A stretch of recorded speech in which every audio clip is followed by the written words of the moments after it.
नमस्कार उमेश जी, बहुत बहुत स्वागत है आपका। जय Siya Ram Manju ji. Government of India ने एक एडवाइजरी जारी की है और सभी टीवी चैनल से कहा है कि किसी भी तरह के मिलिट्री ऑपरेशन को लाइव नहीं दिखाया जाएगा। ये अपने आप में बहुत बड़ी बात है।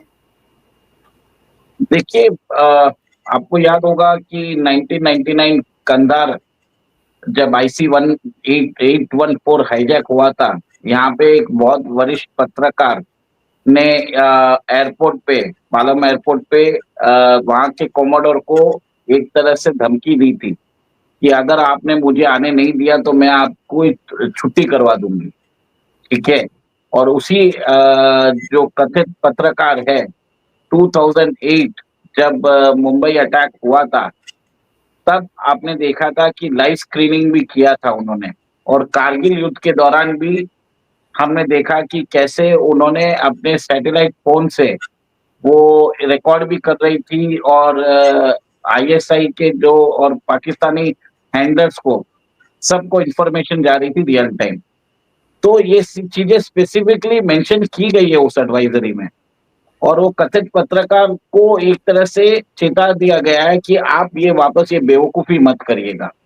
और गवर्नमेंट ने ये भी बोल दिया है कि सोशल मीडिया अकाउंट्स जो पाकिस्तान प्रोपेगेंडा को फॉरवर्ड को बढ़ा रहे हैं, उनको भी बख्शा नहीं जाएगा। और अगर आपने ऑपरेशनल डिटेल्स, कथित सोर्सेस, रिपोर्टेडली सोर्सेस ये यूज करके भी यूज करने की कोशिश की, then you will also be in the soup. In fact ऐसा है कि ये एडवाइजरी ऐसा है, अगर आपको कोई इंफॉर्मेशन है, you are not suppose to say it to even to me on the WhatsApp also. आप व्हाट्सएप में भी मुझे नहीं बोल सकते। You have to keep it to yourself. जैसे अभी समझ लीजिए, सीमा पे फोर्सेस सडनली जाती है, राजस्थान में कहीं पे कोई देख लेता है उधर, तो पहले कोई बोलता था ना कि देखिए हमारी फोर्स इधर से जा रही है। ये सब काम नहीं चलेगा। अगर आपने किया है तो इमीडिएटली आपको लॉकअप में बंद कर देंगे। Troop movement, heavy troop deployment, कोई भी तरीके का information you are not suppose to give. तो जगत जो करते हैं कि जो लोगों को ये रहता है कि फर्स्ट इंफॉर्मेशन देने का, तो कुछ दिन के लिए उनको एक तरह से I think so they have to keep a restraint. उनको अपने आप को रोकना पड़ेगा। गवर्नमेंट ने क्लियर कट बोल दिया। आपको याद होगा जब पठानकोट में ममून कैंप में आतंकवादी हमला हुआ था, उस दौरान एक टीवी चैनल था जिसको 24 घंटे के लिए ब्लैकआउट कर दिया गया था, क्योंकि तब भी उन्होंने वो ऑपरेशन जो था वो लाइव दिखा दिया था, इंपॉर्टेंट इंफॉर्मेशन दे दी थी पब्लिक डोमेन में। मैं एनडीटीवी की बात कर रही हूँ। देखिए, इस बार जो भी रिस्पॉन्सिबल है, जो भी उस समय पत्रकार है जो शूट कर रहा है और जिसने इसको प्रसारण की अगर अनुमति दी है, उनके ऊपर उनको डायरेक्टली चार्ज करके, अरेस्ट करके अंदर कर देना चाहिए। That is the only way we can do it. ये 24 आवर्स ब्लैकआउट, उससे कुछ मतलब नहीं है। आइदर अगर आपने सेंसिटिव इंफॉर्मेशन लीक कर रहे हो, you are aiding and abetting an enemy, मतलब आप एनिमी को सपोर्ट कर रहे हो, तो आप एक तरह से गद्दार हो चुके हो। और इतने सेंसिटिव मैटर्स में तो गवर्नमेंट, एंड मैं तो खुश हूं कि government is coming out with such regulations now. नहीं तो पहले एक रेगुलेशन नहीं थे, तो सब लोग अपने हिसाब से पिकनिक बनाने वॉर स्पॉट में चले जाते थे और लोग बताते थे कि चलो हमारे ऐसे हो रहे हैं, और अपना इन्फ्लुएंस लगाते थे, जिसमें आपने देखा है कि वो कथित पत्रकार यहाँ तक कर चुकी है। सर 2008 के मुंबई आतंकवादी हमले में तो जब 3 से 4 दिन लग गए थे उस ऑपरेशन में, तो उस वक्त भी टीवी चैनल्स लाइव थे। आप देखिए, बता रहे थे यहाँ से एनएसजी कमांडोज आ रहे हैं, वहां से आ रहे हैं, राइट से आ रहे हैं, लेफ्ट से आ रहे हैं, और सारी इंफॉर्मेशन पाकिस्तान में उन आतंकवादियों के हैंडलर्स देख रहे थे लाइव और उनको गाइड कर रहे थे सैटेलाइट फोन से कि यहां मत जाओ, यहां से देखो, वहां से देखो। कितना नुकसान हुआ था उस वक्त की सरकार की, तो आंखें ही नहीं खुली थी। देखिए, इसका भी 2018 में सुप्रीम कोर्ट ने इसको एक तरह से उस समय जो टीवी चैनल्स है उनको एक कड़ी निंदा की थी। 10 साल बाद सुप्रीम कोर्ट ने सर्टिफाई किया। हम तो बोल ही रहे थे, but now even supreme court is also of the view कि जब मिलिट्री जब होते हैं ऐसे ऑपरेशंस, उसके डिटेल्स और जो भी लाइव हो रहा है उसको नहीं बताना चाहिए टीवी चैनल्स पे। और एक तरह से टीआरपी रेटिंग्स के लिए ये जो लाइव स्क्रीनिंग कर रहे हो, it can not B at the cost of national security. हमारे एनएसजी कमांडोज को कुछ मालूम ही नहीं था, जबकि मिलिटेंट्स को सब कुछ मालूम था कि वो किधर से एंटर कर रहे हैं, क्या कर रहे हैं, उनको दे न्यू एवरीथिंग। और ये जब चैट के डिटेल्स आए थे, उससे सब लोगों को मालूम पड़ गया कि TV channels actually help the militants. तो एक तरह से गवर्नमेंट ने एक बहुत अच्छा काम किया है कि जैसे कुछ भी करने से पहले गवर्नमेंट ने क्या किया, 30 देशों के राजनयिकों को बुला के सब बता दिया है कि कल आप कुछ भी नहीं कर सकते। और जिस हिसाब से आप ये देखिए ना, उनको कैसे मारा गया, उनको उनकी रिलीजन पूछी गई और फिर बाद में सिर्फ आदमियों को मारा गया, लेडीज को छोड़ दिया गया। एक तरह से ये गजवाए हिंद है। आपको याद होगा यज़दी महिलाओं के साथ क्या किया था, वहां पे जितने भी मर्द थे उनको मार दिया गया। लेडीज को इन्होंने माल गनीमत समझ के इनको लेके गए। एक तरह से रिलीजियस एथनिक जेनोसाइड वाला काम किया है। तो ये इन्होंने एक मैसेज भी दिया है। तो इनके ऊपर तो हमें, मुझे एक तरह से आई वॉज रियली शॉक कि जब मैंने कोई वीडियो देखा था जिसमें एक ग्रुप ऑफ औरतें बोल रही है छोटी मोटी गड़बड़ हुई थी। उन्हें समझ में नहीं आ रहा है कि दिस इज लाइक जो कश्मीर फाइल्स में दिखाया गया था 19 जनवरी 1990, ये उससे भी ज्यादा भयावह इवेंट है। और आपको ये समझना पड़ेगा कि कश्मीर के अंदर एक तरह से वहां के लोकल्स ने भी, कुछ लोकल्स ने सपोर्ट भी किया है इसको। लेकिन सर ये जो चैनल्स हैं जो ये खबरें देते रहते हैं कि यहाँ पर आर्मी का एक्सरसाइज चल रहा है वॉर के लिए, यहाँ पर चल रहा है, वहां, ये खबरें भी बंद होनी चाहिए ना? डेफिनेटली बंद होगी। They are not suppose to reveal any operational details.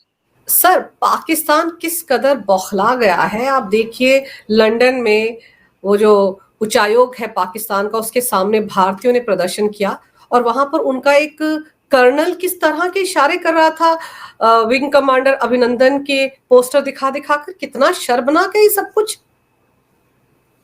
बरोबर है आपकी। इवन आपको याद होगा ये नया नहीं है, 2019 और 20 में जब आर्टिकल 370 अब्रोगेट हुआ था, उस समय भी भारतीय सपोर्टर्स ने जो पाकिस्तान हाई कमीशन के सामने डेमोन्स्ट्रेशन भी किया था।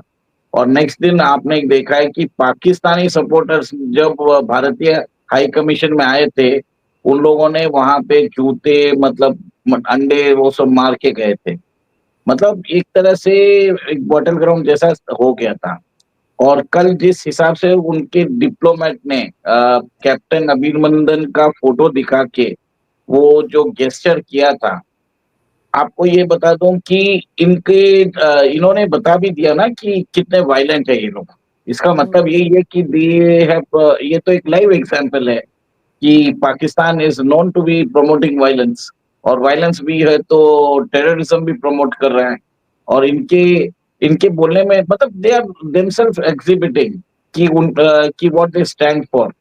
और हम तो पीसफुल प्रोटेस्ट करने गए थे और ये हम पे ऐसे गेस्टर्स करके दिखाना चाहते हैं। तो इसका मतलब ये है कि these guys can not be trusted at all. They are, उनकी जो मानसिकता है वो आक्रामकता वाली मानसिकता है, मेरा तो ये मानना है। बिल्कुल आक्रामकता वाली मानसिकता है सर। सबसे इंपॉर्टेंट बात तो ये कि भारत ने तो अभी तक ये कहा ही नहीं कि हम उनके खिलाफ कोई युद्ध करने जा रहे हैं। हमने तो यही कहा है कि जो आतंकवादी हैं उनका खात्मा करेंगे हम। इन्होंने खुद ही मान लिया है कि आतंकवादी हैं। और ऊपर से वो बिलावल भुट्टो की भाषा देखिए, सिंधु में या पानी बहेगा या खून बहेगा। देखिए, इस बंदे का ऐसा है कि comes from a family which is politically, मतलब एक तरह से आप देखिए कि भुट्टो फैमिली बोलते हैं कि one of the first family in Pakistan. और ये एक तरह से इनकी जो माताश्री है बेनजीर भुट्टो, जो ग्रेस वो लेके आती थी, ये उसके हिसाब से ये एक तरह से तोहमत है उस ग्रेस के लिए भी। The type of language he used, मतलब एक तरह से वेस्टर्नाइज्ड उर्दू भाषा में वो बोल रहे थे, और जिसमें उन्होंने भारत के हिसाब से बोला कि या तो दरिया में पानी आएगा या आप क्या इनका खून।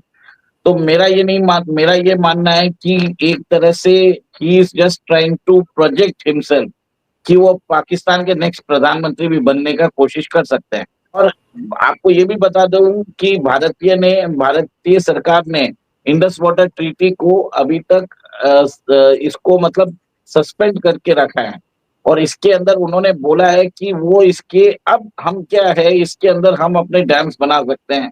और पाकिस्तान के लिए उनकी 23% उनकी economy depends on Indus water treaty.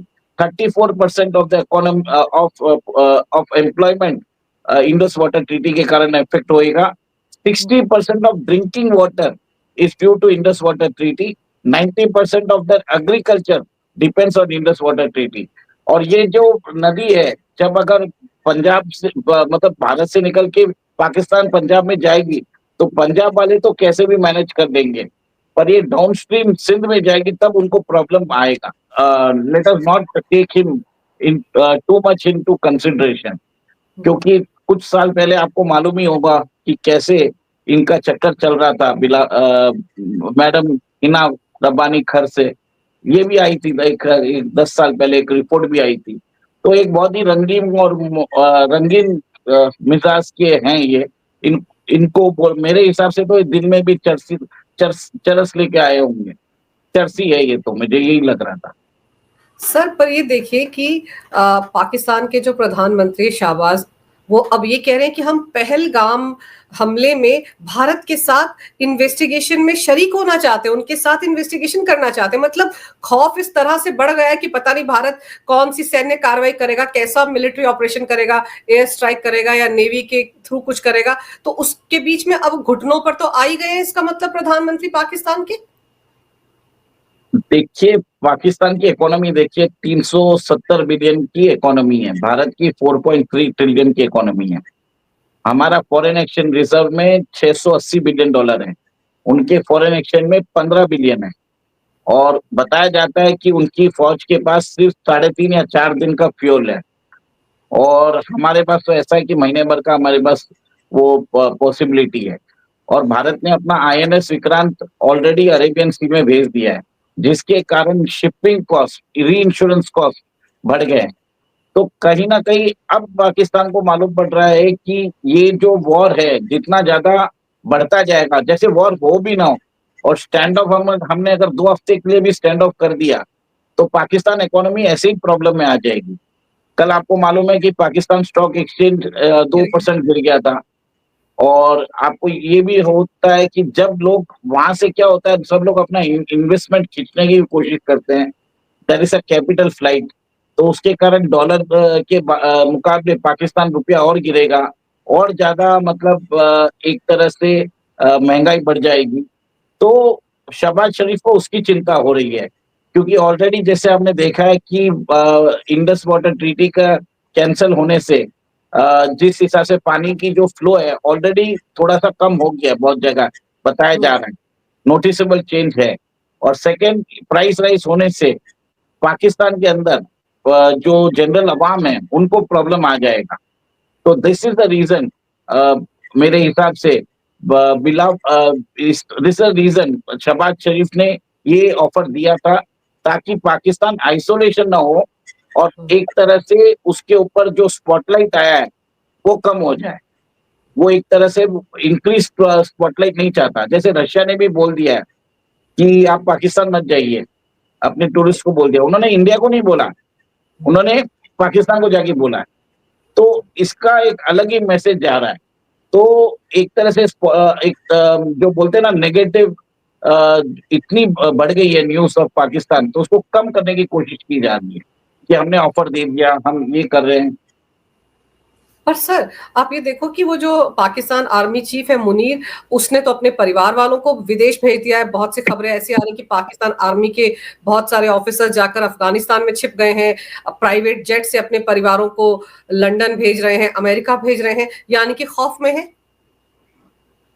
देखिए, मेरा मानना ये है कि भारत आसिफ मुनीर के सर के नीचे कुछ भी नहीं मांगेगा। वो जब तक आसिफ मुनीर रहेंगे तो तब तक ये कार्रवाई चलती रहेगी, क्योंकि भारतीय प्रधानमंत्री ने बोल दिया, मोदी जी ने बिहार में कल रैली में बोल दिया है कि टेररिस्ट एंड देयर हैंडलर्स। तो मतलब टेररिस्ट भी रहेंगे, उनके हैंडलर्स भी रहेंगे। हैंडलर्स कौन है? आसिफ मुनीर। क्योंकि रावलपिंडी के बगैर के नॉलेज के बगैर कुछ भी नहीं होता है पाकिस्तान में।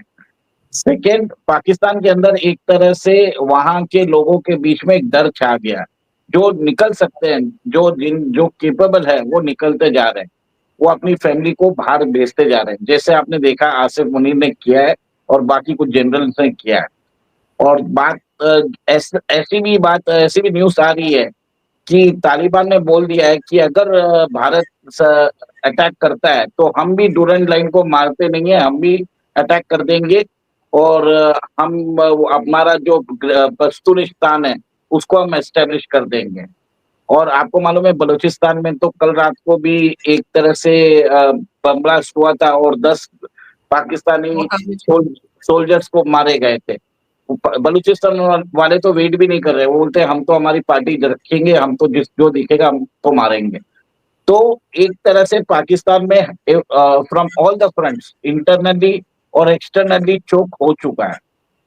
तो अब तो ऐसा है कि आसिफ मुनीर कब नीचे आएगा वो देखने की बात है। और बताया जाता है यूएई और सऊदी अरेबिया दोनों चाहते हैं कि आसिफ मुनीर स्टेप डाउन कर दे। एक तरह से ये जो सिचुएशन है इसको डिफ्यूज करने की वो ट्राई कर रहे हैं। या दोनों ने प्रेशर बना रहे हैं कि जनरल आसिफ मुनीर को जाना पड़ेगा। और आपको ये भी मालूम है मेजर आदिल राजा पाकिस्तान में एक तरह से उन्होंने लिख भी दिया है कि ये जो पहलगाम मैसेकर है ये काम कराया था आसिफ मुनीर ने ताकि उनकी नाकामयाबी छुप जाए। और एक तरह से जो आपने देखा है कि लास्ट मंथ जफर एक्सप्रेस में तो तकरीबन 300 लोग मारे गए थे पाकिस्तानी सोल्जर्स। और जिस हिसाब से पाकिस्तान फोर्स में बताया जाता है कि एवरी डे 2500 सोल्जर्स अपने पोस्ट अबैंडन करके वो कूली हमाली का काम भी करने को तैयार है गल्फ कंट्री में, पर पाकिस्तान के अंदर वो अब पाकिस्तान के लिए मरने को तैयार नहीं है। This shows the deficit in the political leadership और military leadership in Pakistan. Political leadership corrupt, military leadership corrupt। और आपको मालूम है पाकिस्तान में जो भी जनरल आते हैं दे अल्टीमेटली उनके पिज्जा स्टोर्स रहते हैं, कोई फ्रेंचाइजी ले लेता है। और आपको याद होगा एक महीने पहले अमेरिका के सेनेट में एक बिल आया था पाकिस्तान डेमोक्रेसी एक्ट।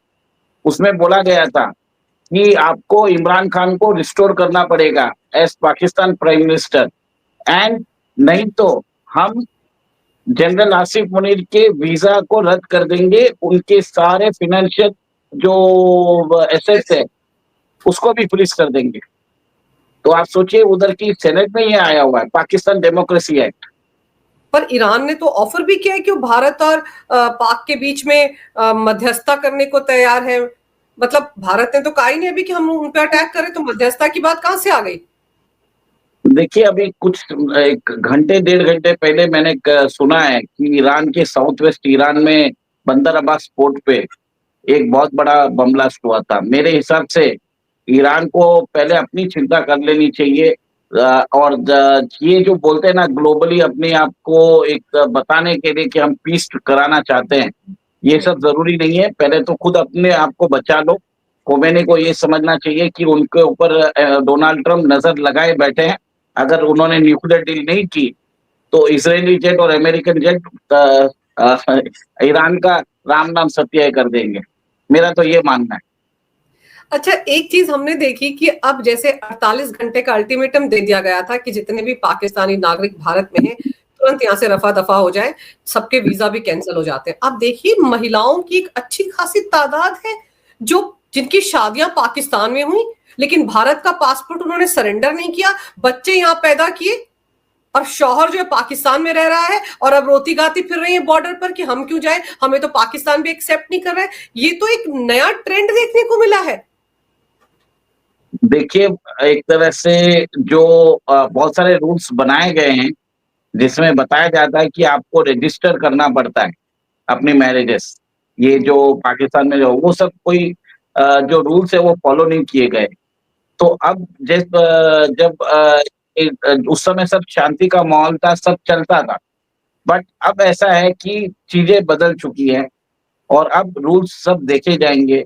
अब जिन्होंने रूल्स फ़ॉलो किया है, उनको कोई प्रॉब्लम नहीं होगा और जो अगर जिन्होंने फ़ॉलो नहीं किया है, तो उनको तो प्रॉब्लम आना ही चाहिए। और आपको ये भी मालूम है कि दोनों देशों के बीच में रिश्ते अच्छे नहीं हैं। उसके बावजूद भी आपने शादी की, तो आपने कुछ सोच समझ के ही तो की होगी। इतनी तो आपने रीज़निंग लगाई होगी। तो आप तो ये वन ऑफ द रिस्क है। कुछ नहीं कर सकते इसको। और आपको मालूम है हमास के जो रिप्रेजेंटेटिव है, अप्रैल 25 को उनको देखा गया था पाकिस्तान में। पीओके और में। हाँ, और फरवरी 4 को जब कश्मीर सॉलिडारिटी डे पे हमास के जो एक रिप्रेजेंटेटिव है, उन्होंने एक तरह से उधर ऑपरेशन अल अक्सा ऑर्गेनाइज किया था और उसके अंदर इन लोगों ने इंडिया और इज़राइल को दोनों को टारगेट करने की बात कही थी। तो आप ये समझ लीजिए ये लोगों ने दे आर वेरी क्लियर कि उनको टारगेट करना है, भारत को और इज़राइल को। और Pakistan is an epicentre of this terrorism. अब बिल्कुल। भारत एक ही चीज़ है, जितने भी लॉन्च पैड्स है जीपीओके में, जो टेररिस्ट लॉन्च पैड है, उसको खत्म करने की ज़रूरत है। जब तक ये नहीं करते, कोई नॉर्मलसी करने की ज़रूरत नहीं है, हमें कोई ट्रेड करने की ज़रूरत नहीं है। जो मेडिकल वीज़ा पे आता है, सबको बोलिए आप भाड़ में जाओ, आप जाओ अपने देश, हमें आपको नहीं चाहिए। इनका पानी भी इनका धीरे-धीरे बंद करिए, जो कैनाल सिस्टम है इधर बनाइए। और आपको मालूम है हमारे पंजाब के अंदर ऐसे भी वाटर लेवल बहुत गिर चुका है ज़मीनों के अंदर और इवन नोएडा में भी बताते हैं कि वाटर लेवल गिर चुका है। तो ये इंडस का पानी है, आप नोएडा भेजिए, आप इसको यूपी भेजिए, आप इसको कहीं भी भेजिए, पैसा उधर लगा दिए। अभी युद्ध न करके भी उतना पैसा अगर हम कैनाल सिस्टम्स बना दें और पानी डाइवर्ट कर दें, तो पाकिस्तान तो ऐसे ही मर जाएगा। इसको बिल्कुल। बोलते हैं कि और देखिए कुछ लोग बहुत बोलते हैं कि भारत को अपने फोर्सेस भेजने चाहिए। पर मेरा ये मानना है कि हमारे जो फोर्सेस है, हमारे जो जवान्स है, उनकी लाइफ भी बहुत इम्पोर्टेंट है। We should not act impulsively, हमें प्रेशर नहीं बनाना चाहिए। गवर्नमेंट को मालूम है वो क्या कर रही है और आपको मालूम है कि किस हिसाब से इंडस नदी पे उन्होंने 4 से 5 डैम बनाना चालू कर दिया था 2016 से 2018 के बीच में। और कल पाटिल जी ने बोला भी है कि we will ensure that not a single drop of water goes to Pakistan. और जब पाकिस्तान में ये ये जो पानी नहीं जाएगा, it will be an existential crisis for Pakistan. Pakistan में खुद ही गृह युद्ध हो जाएगा। तो बिल्कुल। We have to be very much careful. हमें अपने गवर्नमेंट को सपोर्ट करना चाहिए। मोदी जी जानते हैं क्या करना, डोभाल जी जानते हैं क्या करना, हमारे शाह जी जानते हैं क्या करना। We have to stand with the government. हमने तो वैसे भी पाकिस्तान को वर्ल्ड कम्युनिटी में अलग थलग खड़ा कर ही दिया है। आज पूरी दुनिया जानती है कि पाकिस्तान आतंकवादी एक्सपोर्ट करता है। तो पाकिस्तान पर तो धब्बा लग चुका है सर, भिखारी बना हुआ है, हर जगह कटोरा लेकर जाता है। तो बहुत सारी ऑप्शंस हैं और उन सब ऑप्शंस पर हमारी सरकार काम कर रही है। अगर आपने देखा होगा पाकिस्तान चैनल्स पे एक बात आ गई है कि हम और इंडिया एक ही है। हमारे पास भी 170 न्यूक्लियर बम है, इंडिया के पास 172 है। बट मैं आपके लोगों को एक बता देता हूँ, बीबीसी का ये एक रिपोर्ट है कि सऊदी ने पाकिस्तान के न्यूक्लियर बॉम्ब्स के लिए फंडिंग की है। और ये जनरली क्या है, ये न्यूज़ मीडिया में नहीं आती है। जो जो भी न्यूक्लियर बॉम्ब्स अगर छोटे पड़ते हैं, तो उसको डिलीवरी और वॉरहेड्स के ऊपर उसको माउंट करना पड़ता है। फिर उसके लिए आपके पास एक्सेस कोड्स होने पड़ते हैं, जिसमें आपको टारगेट डालने के बाद वापस एक्सेस कोड देने पड़ते हैं। वो एक्सेस कोड सऊदी के पास है। और अगर पाकिस्तान हमको डरा रहा है कि हमारे पास न्यूक्लियर बॉम्ब है, तो मैं ये अपने दर्शकों को बता दूं कि उसके एक्सेस कोड्स आज मोहम्मद बिन सलमान के पास है। और तभी आपको मालूम है सऊदी पाकिस्तान को कंसेशनल रेट पे तेल बेचता है। और जब भी कुछ प्रॉब्लम होता है फॉरेन एक्सचेंज के लिए, इसके लिए पाकिस्तान हमेशा सऊदी के पास जाता है कि हमें आज $1 बिलियन दे दो, हमें जरूरत है। तो यही रीजन है। तो ये इनकी गीदड़ बमकी चलती रहेगी कि हम दोनों न्यूक्लियर स्टेट हैं, हम फुल स्पेक्ट्रम वॉरफेयर करेंगे। ऐसा कुछ होने वाला नहीं है। जो गवर्नमेंट जो कर रही है, मोदी गवर्नमेंट ने बहुत ही अच्छा काम किया है। जिस हिसाब से उन्होंने गल्फ के साथ अपने रिलेशंस इंप्रूव किए हैं, आज ऐसा है कि भारतीय मोदी जी के कारण कितने सारे गल्फ नेशंस ने अपने हाईएस्ट ऑनर मोदी जी को दिया है। This is one of the greatest thing which we can ever imagine. कौन सोच सकता था यूएई में एक टेम्पल आएगा अरब लैंड पे, ये सब हुआ है। और हमें ये नहीं भूलना चाहिए कि गल्फ में बहुत सारे इंडियंस भी रहते हैं, वहां से रेमिटेंस भी आता है हमें। तो मोदी जी सब चीज को अकाउंट कर रहे हैं, वो उनको मालूम है क्या करना चाहिए। We have to stand with our government. मैं यही आपके माध्यम से बोलना चाहती हूँ। बिल्कुल सही कह रहे हैं आप सर, हमें अपनी सरकार पर पूरा भरोसा है। हमारे प्रधानमंत्री, गृह मंत्री, हमारे एनएसए अजीत डोभाल जो भी फैसला लेंगे वो हमारे लिए मान्य है। और वो जिस तरीके से पाकिस्तान की नकेल कसने में लगे हुए हैं, उससे ही पाकिस्तान वैसे ही त्राही त्राही मचा रहा है। अगर उस पर कोई मिलिट्री एक्शन हो जाता है तो आप सोचिए उसके क्या हाल होंगे। सर आपने समय निकाला, बहुत ही अहम जानकारी मेरे दर्शकों को दी, आपका बहुत बहुत धन्यवाद। नमस्कार, भारत माता की जय हो, वंदे मातरम, जय श्री राम। जय सिया राम, अंजू जी। जय सिया राम।